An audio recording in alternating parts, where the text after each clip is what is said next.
Zelo kmalu bom razglasil Zadnji v Torontu, bom jaz zadnji.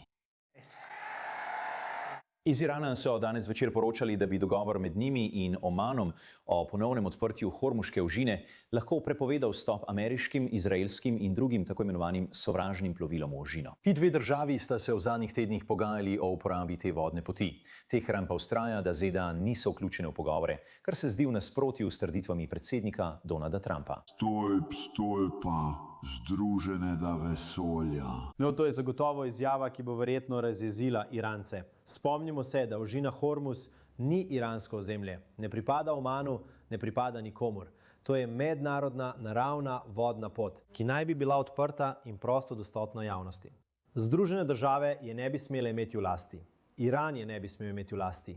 Nihče ne bi smel zaračunavati za prehod ladij skozi to območje.